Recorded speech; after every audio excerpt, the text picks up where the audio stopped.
The question is, would you be willing to trade Steven Matz for Tyler Glasnow?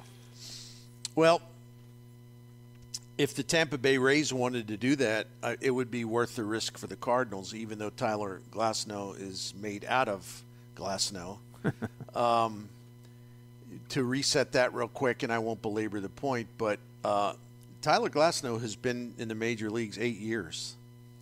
2016 was his first year, and he's still young. He's 29 because he got up there in age 22. But in 8 seasons of major league employment, he's only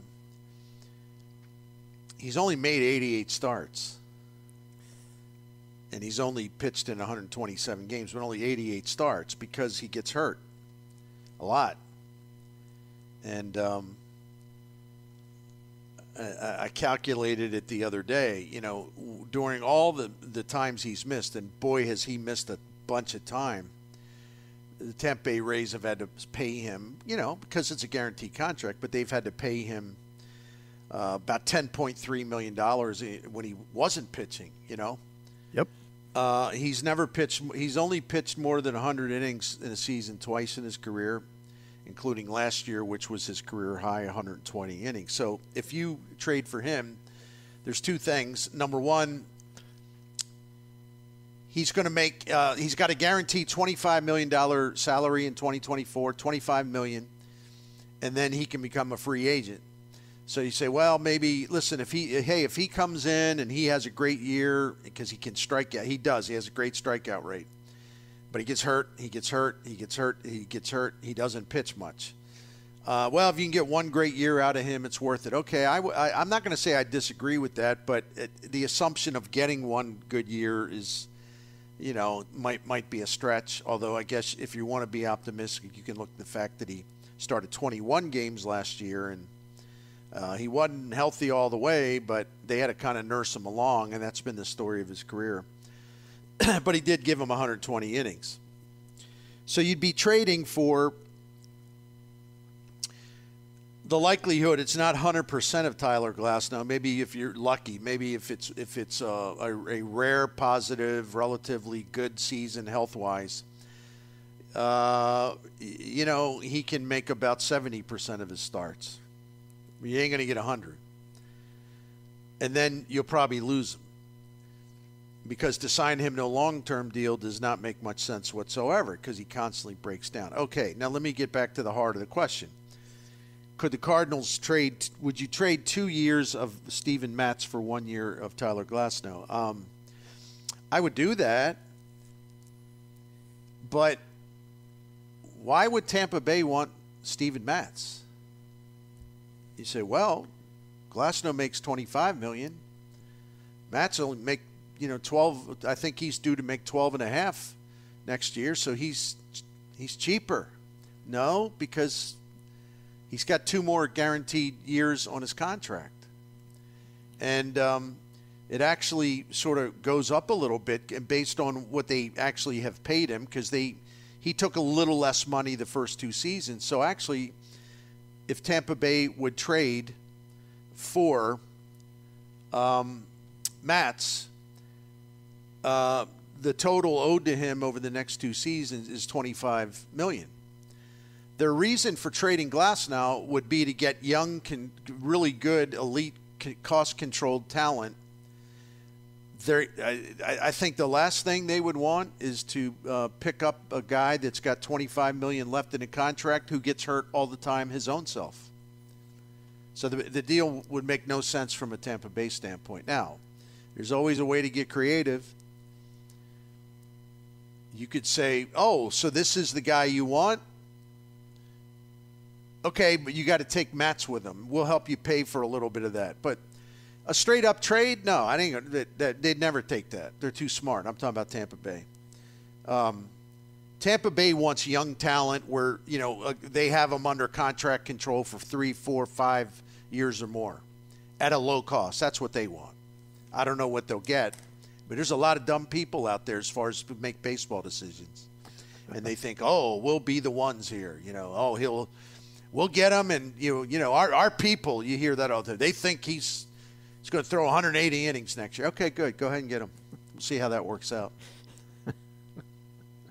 Right? I'm chuckling, but yep, you're right. There is somebody out there going, that's the guy, and he will fill those innings. Go get him. I continue to be 100% in a state of bewilderment why Cardinals fans are so obsessed with this guy. It's like there's a thing called Baseball Reference. Just go there. It's so easy. You put a player's name in, his whole career pops up, and you can find out, well, wait a minute, he's hardly pitched. He's always hurt. Yeah. I don't get it. Anyway, Dylan Cease is a much more appealing target because he's still young. Let me flip back to this page where I made some notes earlier in the day. He turns 28 on December the 28th, so he'll be 28. So next season would be his age 28 season.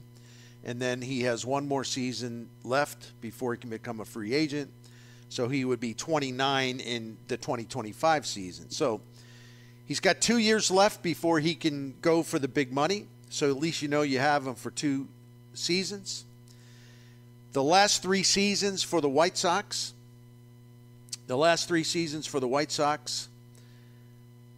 his 97 starts are the most in the major leagues. Now, it's the most by like 1 or 2 starts, but still, he is as dependable as far as taking the ball on schedule as there is in Major League Baseball. So the last 3 seasons, he is first in most starts. He's 14th in innings pitched, which is great. He's 8th in wins above replacement over those 3 years. The only guys that are better than that are Wheeler, Gausman, Burns, Nola, Cole, Webb, and Alcantara. The other box that he really checks is that over the last 3 seasons, he's got a strikeout rate of about, well, it's just a tad under 30%. He's got the 9th best strikeout rate by a major league starter over the last 3 seasons. But again, we're talking about a major league starter who's also going to give you a lot of innings, and he's not going to miss starts. So you get that big strikeout rate, not from a guy who might pitch or might, a guy who might get 100 innings, which wouldn't be nearly enough. There is certainty there. Nothing's ever 100% certain, but there is certainty there because Cease's track record, unlike Glasnow or Bieber, and Bieber can become a free agent after next season, so why the hell do you want to mess with that? And he gets hurt too. But Cease, with him, you get the best of what you're looking for. What are the Cardinals looking for? Well, they'd love a guy who's a horse, who can start 30, 31, 32, 33 games. You can count on him to take the ball. You can also count on him to do something about your pathetic strikeout rate as a baseball team. So when you get the workload and you get the strikeout punch and you get his slider, which even last year when he had, by his standards, a little bit of a down season, he's got one of the top 4 or 5 sliders in Major League Baseball. It is a devastating pitch. This is gobbledygook because it's a metric, but StatCast last season had Dylan Cease with his pitch value on his slider at a plus 36, and I didn't cross-check that to see if that's like one of the best or one of the 3 or 4 best, but it's way up there. That's one of the best pitches, singular pitches, type of pitches that there is in the major leagues. Dylan Cease throwing a slider. When he throws a slider, when the at-bat ends with a slider, the strikeout rate is 37.5%, and they swing and miss at that slider 43% of the time. That's what you're looking for. You're looking for him because you got 2 years of club control contractually. You have a guy that has started more games than anyone over the last 3 years, and you have a guy that for the first time in many, many, many years, would stand on the mound as a certified strikeout heavyweight puncher. That's what checks the boxes, a guy like this. Of course, you're going to have to give up more for him than you would Glasnow or you would Bieber. I don't know. Is he worth it? I think he is. And I do know that, last year his ERA was 4.58. Something funky was going in Chicago because they were all bad. His fielding independent ERA was a much more reasonable 3.72. He still had nearly 4 wins above replacement. He had a 31% strikeout rate last year. The problem with him last year, he walked too many. And that's been 2 years in a row that you'd like to see that walk rate come down. But he's good. And unless a little bit of a downturn last year, is that any kind of warning? Is that any kind of alarm? In other words, like, is he's pitched so much, which is great, but has he pitched too much? Is something about to break down? The answer to that is always, well, who the hell knows with these pitchers, right? Well, actually, you do know it when it comes to certain pitchers, including 2 that Cardinals fans are going absolutely bananas over, even though Shane Bieber 2 years ago in 2021, he threw 96 innings because he had shoulder problems. Oh, you don't like that. He did return and pitch a full season in 2022, and then last year they shut him down because of elbow inflammation, and he had a really low innings count. So again, and then he can become a free agent. So again, why do you want him? Why do you want Glasnow? 8 seasons, 88 starts. That's an average of 11 starts per season he's been able to make. I'll pass. I mean, y'all do know that you play a 162-game season, right? I'm sorry, that's unnecessarily sarcastic. I apologize. Anyway, so what do you give up for Cease? Go ahead. No, I was just going to give you a text that just came in and ask the question, it's one of those speak to text things. The question basically is asking, is it worth getting Cease if you can't afford to make additions to your bullpen at this point? Well, let me see if let me look this up because I really do need this to answer the question. Okay, because I wanted to make sure rather than guess about something. He will make an estimated. He's in his second year of arbitration. Next year is his third year. So the estimate for what he'll probably wind up at this year is $8.3 million. I think the Cardinals would be willing to take that on. It's not going to break the bank or anything like that. A lot of it, maybe there's a way for them to offload Matz, not in this trade, but just to offload him in general. So $8.3 million, it would go up more in 2025. But if he's a good pitcher, are they really going to care about it? And just remember, after this year, they're not after the 2024 season, they're not obligated to stay with Lance Lynn or Kyle Gibson, depending on how they do next season. So you got to factor that in as well. The Cardinals have this structured really well because they have very limited liability on Lynn and Gibson. They're not stuck with them if they go bad, or Lynn's case, he can't keep the ball in the ballpark. They're not stuck with some guaranteed contract for 4 or 5 years. Same with Gibson. So, I think they can do this. Get him if they get him, because again we don't know what the asking price is. But they would still be able to do something about their bullpen because I was looking at list after list after list. They're everywhere. There's free agents.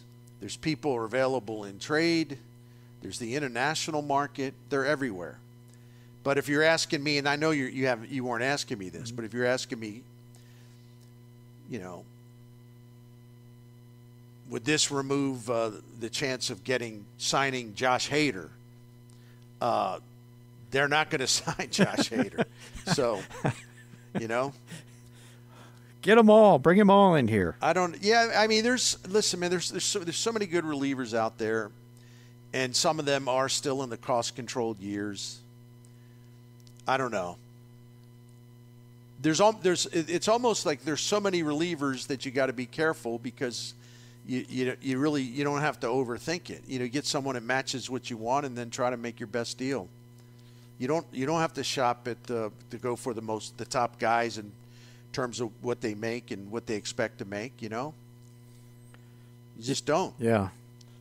So another text has come in. Sure. A text, I should say, has come in and asked, would the Cardinals be willing to move Matz to the bullpen for the year if they got another start? I think, yeah, or he could be the swingman. I mean, they have been talking about how they'd love to have a guy that can go back and forth.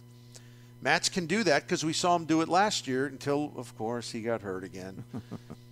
Zach Thompson can be that guy in 2024 as well. He's comfortable pitching out of the bullpen, but he also has shown that he can take the ball and start. I mean, you got to make sure he's getting enough work so when you do start him, you take him out of a bullpen role. I'm just talking about a hypothetical. If you do that, then he'll be able to at least give you 4 or 5 innings as a starter, because when you're pitching relief, you can't expect a guy to turn around, oh, yeah, he'll give us 6. No, not really. He's got to stretch out a little bit. So that there's always a complication there, but if you're smart the way you set things up, you can get it done. I mean, that's what Nick Martinez has been doing for the Padres. Didn't bother him. Good point. I would think that Nick Martinez would look good here in a Cardinal uniform. I know that. He would have been a valuable asset, I thought. The Reds gave him $13 million a year. Mm-hmm. I don't know that he's worth all that. Nope, agreed. And can I just call something up real real quick? Go ahead. Here I go again. But the thing about me, I'm pretty quick finding stuff on Baseball Reference. Thing about Nick Martinez, so they're giving him listen, I applaud them for being aggressive about something. I hope this isn't their big move, the Reds, because they got a hell of a team potentially, but they got to do something big about their pitching. So he was 32 years old last year. So they'll be Nick Martinez will be he'll turn 30. Well, he's actually 33 now. Pardon me. So he'll turn 34 next August, and then the second year of the contract, late in the year, he'll turn 35. And he is someone who, this is what I wanted to find, he's not a guy, and think about this, it's interesting pitching at the Great American Ballpark. His career strikeout rate is 16%. However, it's about 22% the last couple years. That's still not what you want in that ballpark. He does get you, he's got a good ground ball rate. So my point is, though, he's not a swing and miss guy. And I don't know about $13 million a year for him. It ain't my money. I'm just saying. It is a bit pricey. The Cardinals wouldn't have paid that. No. I see another text here. I'm going to read it. I'm not sure how to take it, but I'm just going to read it because I know what you've talked about on the show, what we talked about earlier in the show. What would you think about trading Miklasz to free up money to make room for Yamamoto and trade for Logan Gilbert? I think the joke is somebody trying to pull my leg. I think so text, too. Yeah, but yeah, the math wouldn't equate. The math wouldn't work there. Who would all right? I'm gonna take on one thing related to who. I'm gonna try to write about this. Maybe have something prepared on this better the next time. If you say, well, who to get a Dylan Cease, we're talking hypotheticals. And again, I'm not going to put together 27 million trade proposals. Okay. Yep. Unity Pod, your one-stop shop for the best technical and outdoor gear. Visit us at unitypod.com. Plenty of that elsewhere. Go look for it and knock yourself out. But what would they have to give up for a Dylan Cease? I assume that the White Sox, like all the teams that the Cardinals want to do some business with, They see all of those left-handed hitters, young, cost-controlled left-handed hitters the Cardinals have. And it probably starts right there, and then they'll also go to some of their top prospects, guys who are close to being in the majors, Thomas Sagasi, Victor Scott, Tekoa Roby, Gordon Graceffo, guys of that nature. So Tink Hence. So these are some of the names we're going to talk about. And this is another one of my frustrations, is because people don't. And by the way, those of you who do know this, I'm not lumping you in, and I apologize if you think that. But you look at all these left-handed bats, and the Cardinals need to have them, and they need to be good. They don't need to have all of them, though. They just got to make sure they trade the right guy. But if you look at it, and of course we're looking at the names you all know in no order: Gorman, Donovan, Edman, who's a switch hitter, Nootbaar, Burleson. I mean, that's who we're talking about. They're all cost controlled. They've all done things that are really appealing, depending on what a team is looking for. Burleson's really cheap, and you have him for a long time without having to pay him much. A lot of people in front offices think that he's going to be a really terrific major league hitter. I know that 75% of the fan base wants to designate him for assignment or something, because he wasn't Don Mattingly in his first year. But those bat to ball skills are really great, and I think there's better days ahead for him as far as just numbers that impress. But I could be wrong, because he hadn't proven it yet. But one of the things, for example, what I've seen this today, because I don't know why I torment myself, but I've been looking to say, I wonder what Cardinals fans, some of them, the Twitter gang, what do they think about this? And it's people were talking about, well, who would you trade if as part of a package? And I saw a lot of this, which is, I'd trade. Donovan or Edman. I'd trade Donovan because they're the same player, they're the same hitter, and Edman is faster, and he can also play center field for you. Well, the second part's true. He is faster than Brendan Donovan, and he can play center field, and Brendan Donovan can. But I saw this, and I saw this a lot. Well, they're the same hitter. No, they're not. They are different. How can anyone actually watch them and conclude, they're pretty much the same hitter? They're not. By the way, they ain't going to be trading Donovan. They're not. They think he is so vital to their immediate future. And I can understand why they're excited about him. And I know, he's got the elbow injury. But he got surgery. It wasn't the drastic kind of surgery. He'll be all right. It really ain't going to affect his hitting. But they're just, if you hear one of your neighbors or your cousin or somebody who's a little dunderheaded about this, please correct them or her, right? Yes. So these guys are the same hitters. So you keep Tommy because he can run and he plays center. Yeah, he can, but they got a guy named Victor Scott who's on the way coming soon, who's going to really play center and hit for power and steal you about 70 bases a season.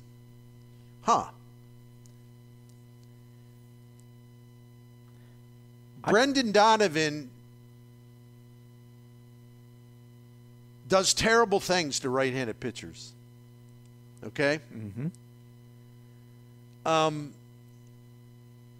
Tommy Edman is a liability against right-handed pitchers. So how in the world can you say they're the same hitter? Tommy Edman hits lefty pitchers pretty good, but you don't see many left-handed pitchers. And this is the part, and again, it doesn't matter. I mean, I could say it I could actually do 1 week of programming just repeating this over and over again, and nobody would retain it.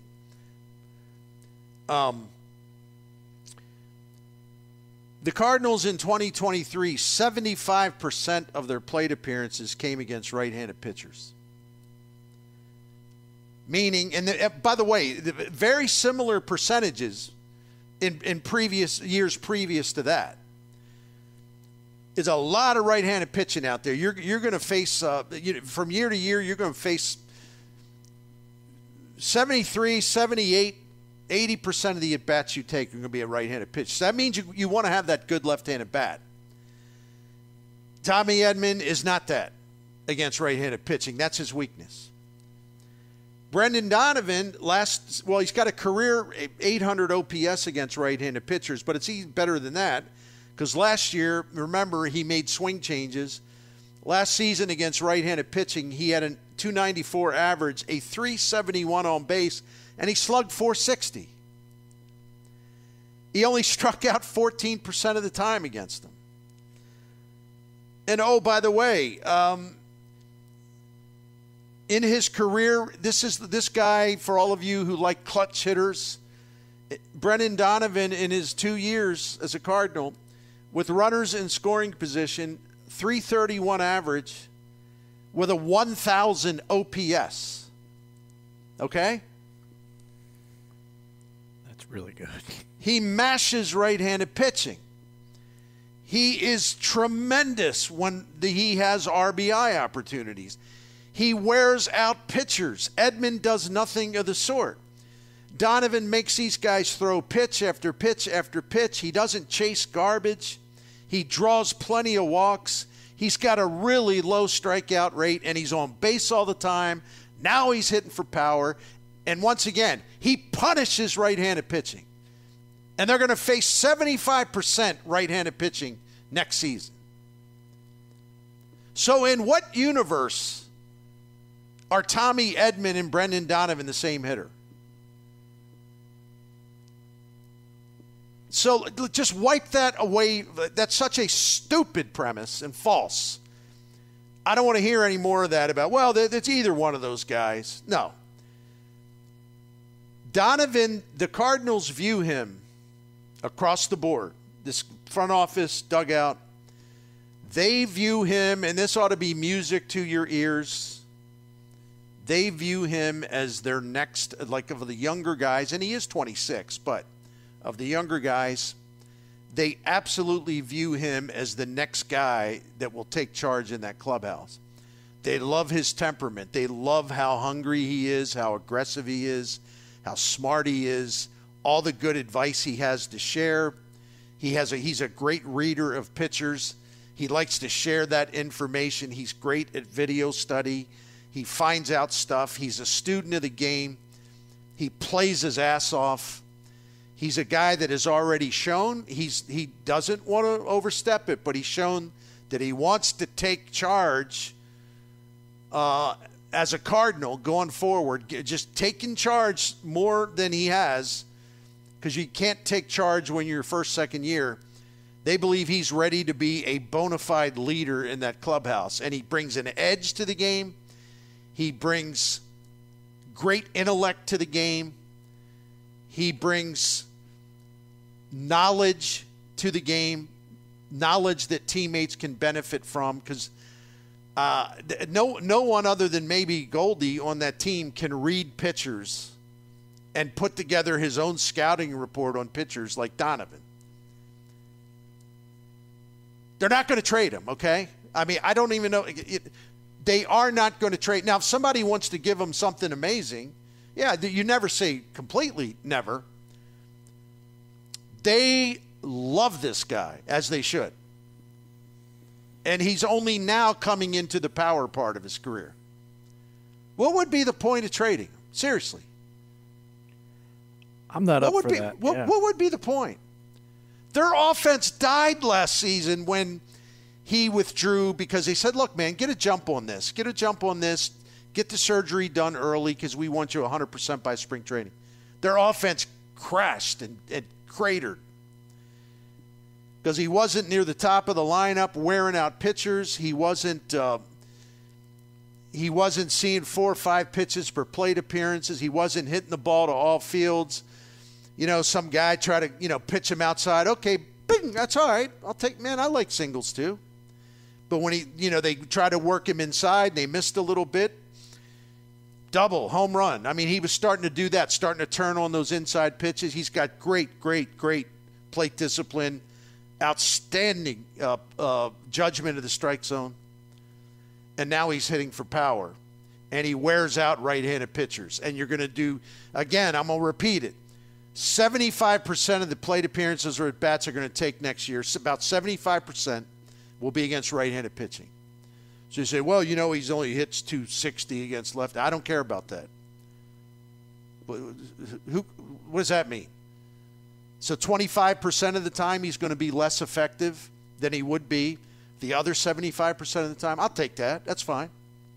And he's not awful against lefties, but he's clearly dominant against right-handed hitters or pitchers. Sorry. I had to get that off my chest. But there's good info in there. It's great info. But I also have some intel on this in terms of how the Cardinals feel about Brendan Donovan. If you ask me today, I would say Donovan's my leadoff guy, and Donovan plays left field. That's provided the elbow is good and he can at least throw a little bit. And they can clear out. And we got text asking about clearing out the outfield, and we know what those guys are. We just got to wait and see if anybody wants what they will give you for Carlson, right? And O'Neill. It's the same as ever. I mean, yep. I don't mind people. Believe me, I don't mind anybody texting and asking that, but we got no answers except it's same as it was. I mean, all those guys are most definitely available. Absolutely, but I got to wait it out. That's all. But I would be more than happy if they said Donovan can play left field. You can let Newpart play center. Walker can play right, and I'm going to hope that Gorman can play second. You can figure out let Contreras DH and Herrera behind the plate. I'd be really happy with that alignment. Because I think Donovan should be playing. You can give him the day off here and there against a few lefties, but I think he should be at the top of that order because he's just, as you pointed out with numbers, he's just too good to be not an everyday player right now. He's that good. And you can, they all need rest. Even absolutely. This guy's hardwired as it can be as far as hunger. Yep. And intensity to play. But, that's when the other side, when they do have a tough lefty, man, that's a good time to, give him a day off. But I wouldn't underestimate him against lefties, but he's clearly, you want him in there as much as possible against right-handed pitchers. That's all I'm saying. I agree. So, how would you rank him? I mean, I absolutely would have Donovan at the top as far as these left-handed hitters, as far as dudes I would not want to trade. I'd have him at the list, top of the list. Gorman, and it's really funny because I saw online people were making fun of me because I talked about how these recurring back problems are of concern to the Cardinals. Y'all can make fun of me. I really don't care other than noting it because I think it's funny. I made some inquiries here, and I didn't like what I heard. I'll just leave it at that. In terms about, well, have they been able to figure out what it is, what they can do, or is this going to be a problem? The answer was not something that you, I, any of us would want to hear. So it makes me wonder if maybe perhaps Gorman is more tradable than I would have thought very recently. And I'm not saying this means, oh, yeah, we better trade him. I'm not saying that.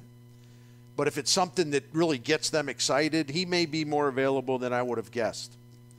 But if you don't think I've got the information, I'm, throwing stuff up against the wall, go ahead. Whatever. I don't care. I was the same guy that before the 22 season, I was on this show. I was writing and said, Brendan Donovan's going to make the team. I know that he just started to make a name for himself in the majors. He'll be on this team in 2022. He's really, really good. They love him. They absolutely love him. Well, he was on the team in 2022 too. Who's Bernie talking about this Brendan Donovan? I never heard of him. What is he, crazy? I can get the goods when I really need to know something. I love when he plays. He's a great guy to watch if you're a baseball fan. It's just I'll just leave it at that because I know we want. And I always feel bad about this because it makes it sound like I don't like Tommy Edman. I respect the hell out of him, and he's got a lot of value, all around value. Base running, defense, it's all been there. Decent, slightly below average, but a decent hitter, not an embarrassing hitter. Right-handed pitchers, though, sometimes it is pretty bad. But and the defensive versatility is appealing. There's no question about it. But people kept saying, center field. Okay, so trade Victor Scott then? You want to do that? No. Well, you might have to play shortstop. Might have to play. Mason Wynn's their starting shortstop.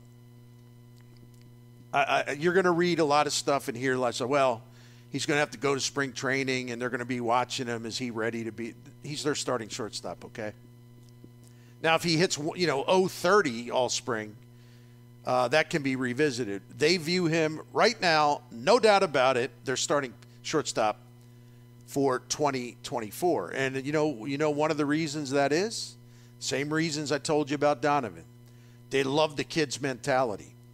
He came to major leagues. He wasn't nervous. He wasn't scared. He worked his tail off.